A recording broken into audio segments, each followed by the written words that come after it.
Welcome to episode 52 of Shane Talks 99, November 24th, 1999. Happy Thanksgiving Eve! Well, not so much here in 2024, but in 1999, we, the staff at General Cinemas Clearwater Crossing 12, were getting slammed the night before Thanksgiving because we had this absolutely amazing kids movie that was released today. And then we also had Arnold fighting the devil, but we'll get to that one later. So there are very few sequels that I actually enjoy. Like there's sequels that are fine, but there are very few that I actually love the sequel. Back to the Future 2 is one of them. But like even more so, it's very rare and an extremely small, tiny little sequel list where I can say that I think the sequel is actually better than the original film. And honestly, off the top of my head, I can think of The Dark Knight Rises. Dark Knight Rises is better than Batman Begins. Empire Strikes Back. I like it better than Star Wars. Um, Maybe Terminator 2. Like probably Terminator. I think I enjoy Terminator 2 better than the Terminator. So like that's kind of it. Like those are the only sequels that I can think of that I actually think are better than the first film. And then there's Toy Story 2, because Toy Story 2 is without a doubt, no question on this list also. I enjoy Toy Story. I think Toy Story is fun. I think he does a really good job. I enjoy the dark humor that's in Toy Story. Like, Toy Story is great. But from the opening sequence of Toy Story 2, like they got me. Like they stuck me in. I fell in love with it. I thought it was amazing. I think it's a great story. But like there's that opening, introducing Zurg and like that fun action sequence that turns out just being Rex playing a video game. Like so well done. So much fun. And so many like little subtle references in there. Aside from the opening scene, like the plot itself is just absolutely great. You separate one of your main characters from the rest of the group by having Woody get kidnapped. And then this allows the plot to introduce an entirely new group of characters when Woody learns that he's actually part of this set of toys from the 50s. It's like really a really popular show, and like Woody and these other like toys are worth a lot of money. Like it gives his toy value that like it just expands on what was done in the first movie where okay, this is just a cowboy toy. No, it's not just a cowboy toy. Like this is a part of a huge and very important set that was like just the concept of showing a toy's value and how like it was handed down and like Andy had no idea what it was worth.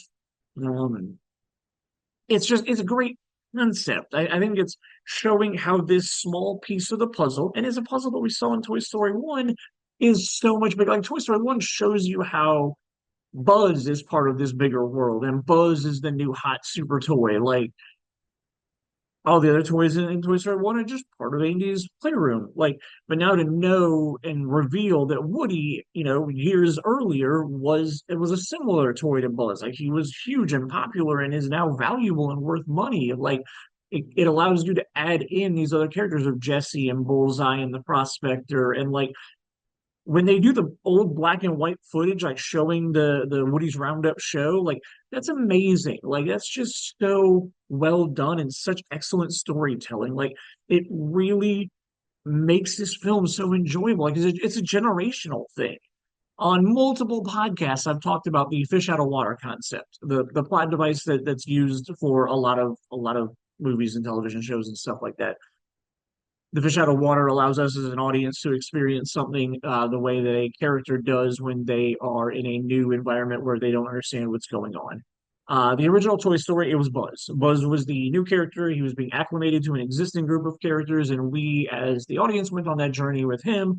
And through that journey, we're able to be introduced to all of these new toys and what we love about them.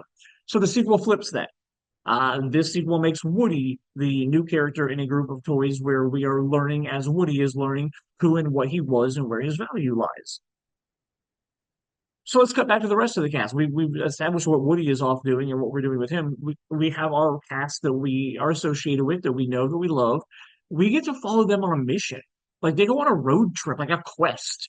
It's really awesome to see these characters coming together to go and save Woody. Like specifically once they get to the toy store, like there's some absolutely amazing like just toy jokes and things that are in there. Like faux Buzz is hilarious when they meet the packaged Buzz.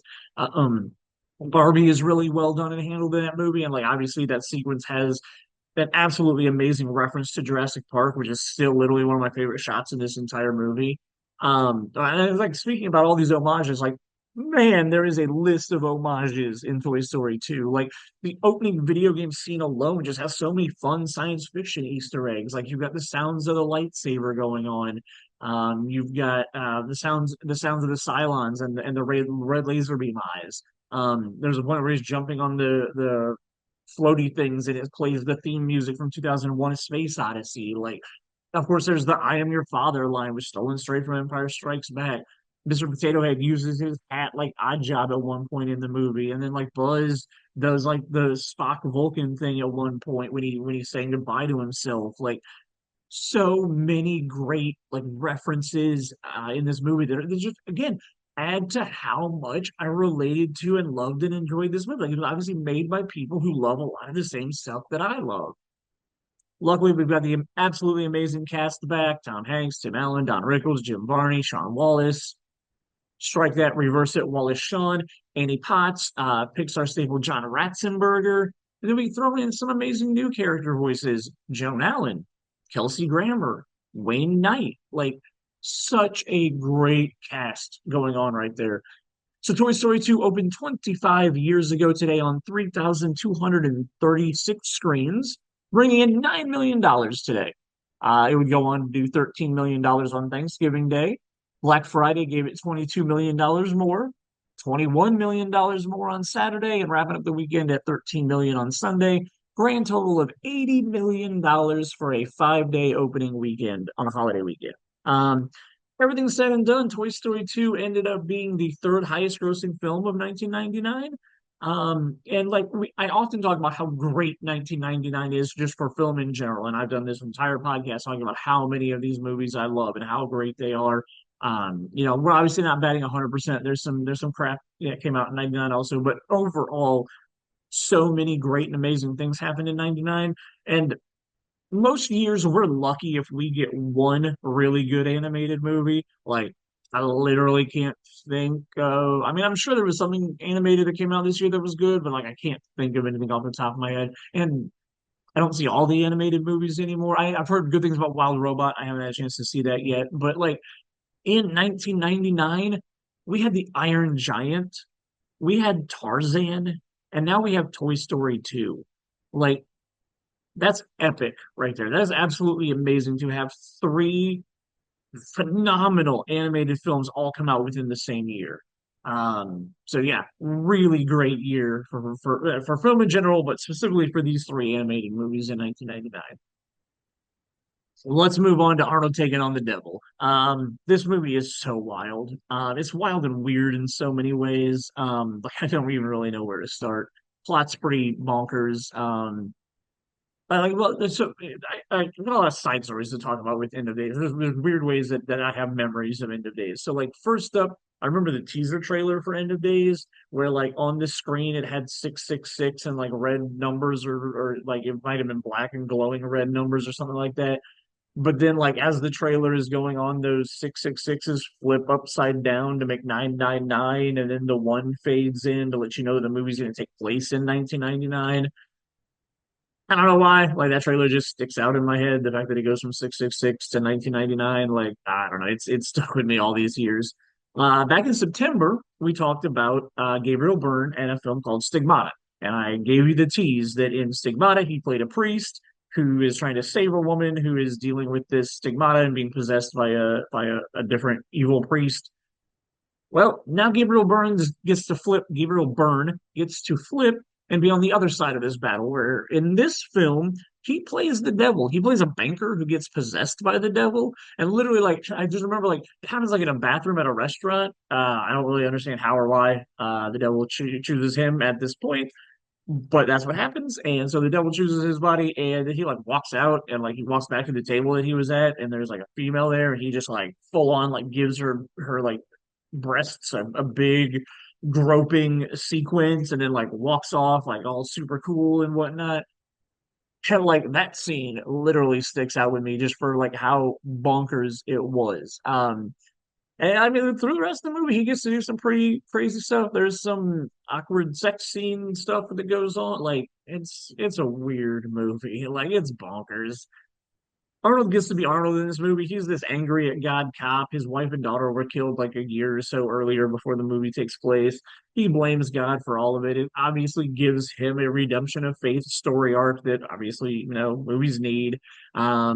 And so that's, also kind of his motivation when he decides to become the protector of Christine York. Yeah. So Christine York. So obviously the screenwriters at one point were like, how are we going to how are we going to make a really weird named character so that we can like throw in this phrase? There's a phrase in the movie that's used Christ in New York.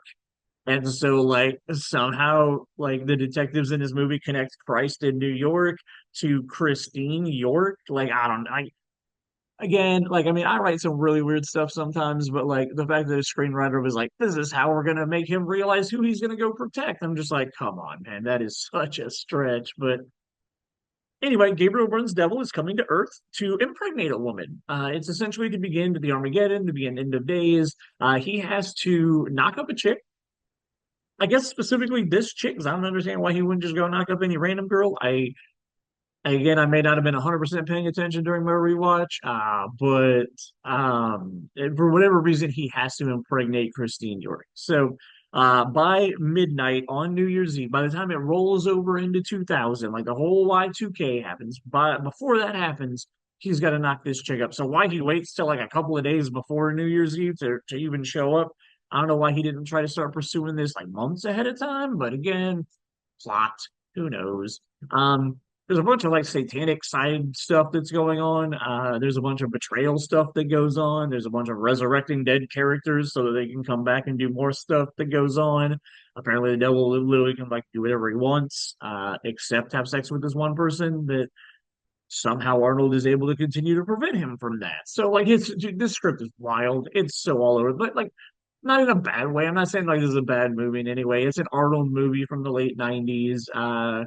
Starting to get a little past his problem. I know he's done some good movies like since then, but there are a lot fewer than his run in the '70s and '80s. So like I enjoy Arnold trying to fight the devil. Like it's okay, I guess.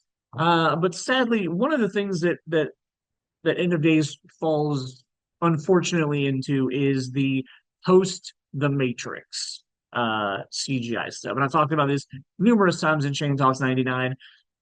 Lots of movies that were very heavily CGI, like that used a lot of CGI post The Matrix, just didn't live up to it. We saw it and we're like, that's crappy CGI. I've seen what CGI can do. I know where the bar is set for CGI moving forward.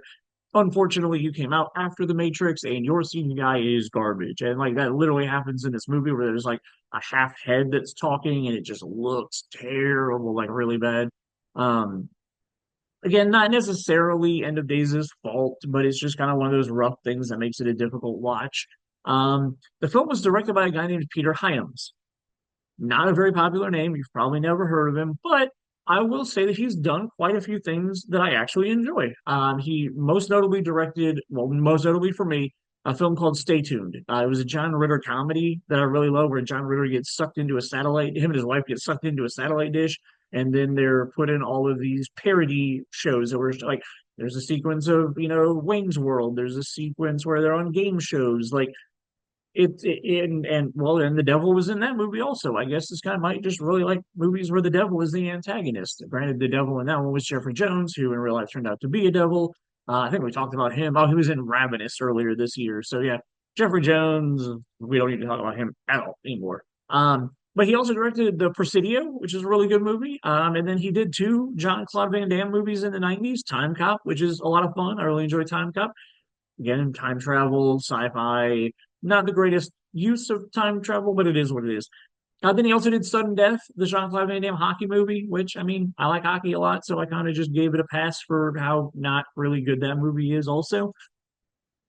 Unfortunately, Peter Hyams also did direct the like 2004 or 5 movie called The Sound of Thunder, which is unfortunately, well, the movie is very unfortunately not good at all. I was very disappointed in it, but it's based on a book that I absolutely love, which is probably why I'm really disappointed in the movie. But that Sound of Thunder is all about essentially the butterfly effect. I think that might be where the term butterfly effect came from, or if it didn't come from there, it was used to do the plot in a Sound of Thunder.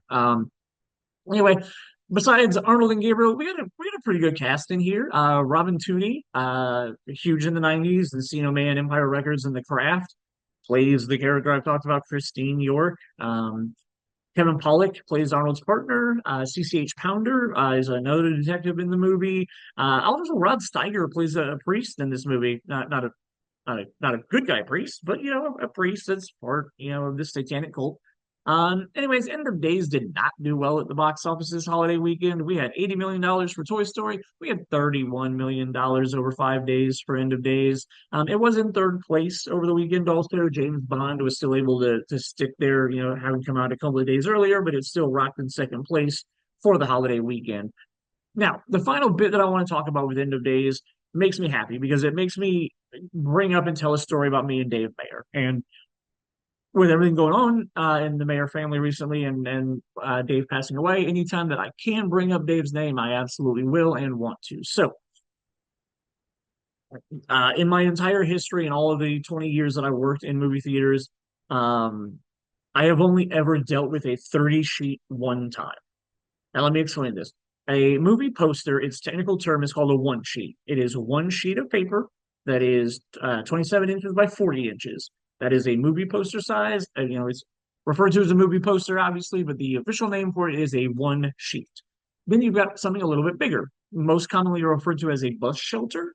Bus shelters are actually technically called four sheets because it is four movie posters, two and two. So a total of four posters. So it's twice as wide, twice as tall, and they get used for bus shelters. A lot of newer movie theaters now are actually using them as their exterior poster cases, like just with the way theaters are being built now and people like more driving up and not like walking up to theaters to like look at posters and stuff like that. Like they wanted bigger stuff, at least for sure out in California. I know one or two theaters here in Indiana that do it. But when I go out to California, a lot of theaters out there in California do it.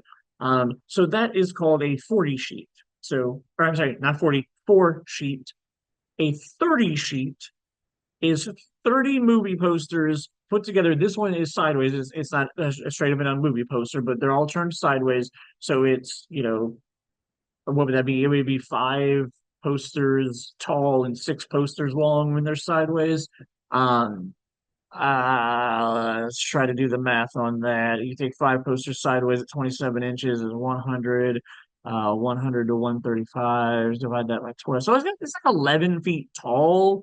I guess that would make it something like, I don't know, 20 feet long or something like that. No, because it's not an actual doubling. It'd be like 18 feet long or something like that. I don't know. Anyway, it's essentially a 30 feet is essentially the size of a billboard almost. Like it's huge. It's massive. And so Dave Mayer and I, we got one in for End of Days. And why End of Days is the movie that they were like, this is what we need to put a 30 sheet of up. Or maybe it was sent to us by accident because literally I have never seen another one of these sent to a movie theater. Maybe it was supposed to be a billboard somewhere. I don't know how we got it. All I know is that we did. And that Dave Mayer and I spent almost an entire day, like from when we got to work together till well after we were closed and locked up and people were leaving, using our little giant ladder to put it up over the video game area in Clearwater.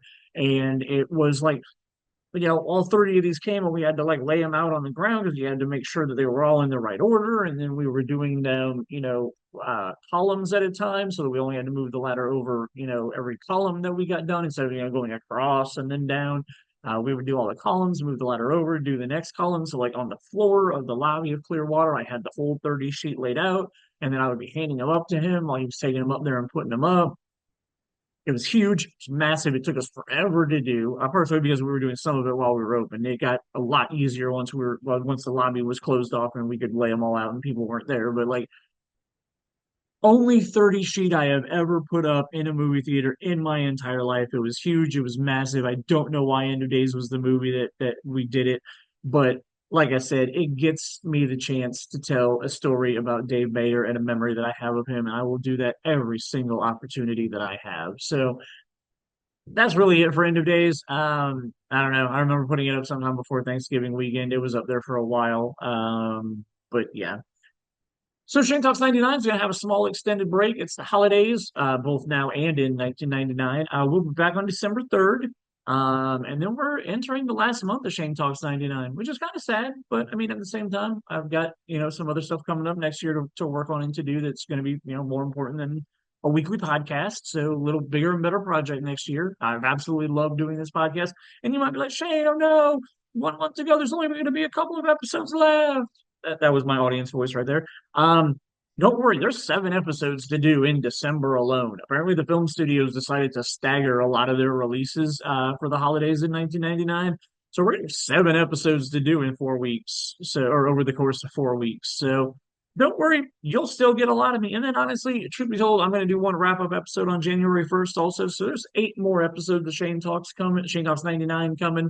And then also next year, we got the final 4 episodes of the regular Shane Talks. Or Jason and I are going to wrap that show up, which we were hoping to wrap up here in 1999 just because of the other projects we got going on next year. But we're going to kind of drag that on a little bit longer. We're going to actually end on the exact 5 year anniversary of Shane Talks. So that, yeah, lots of stuff coming to an end, but bigger and better projects coming up. So anyway, I hope everyone has a happy holidays, have a great Thanksgiving. We'll be back in December and we'll kick out all those holiday movies from 1999.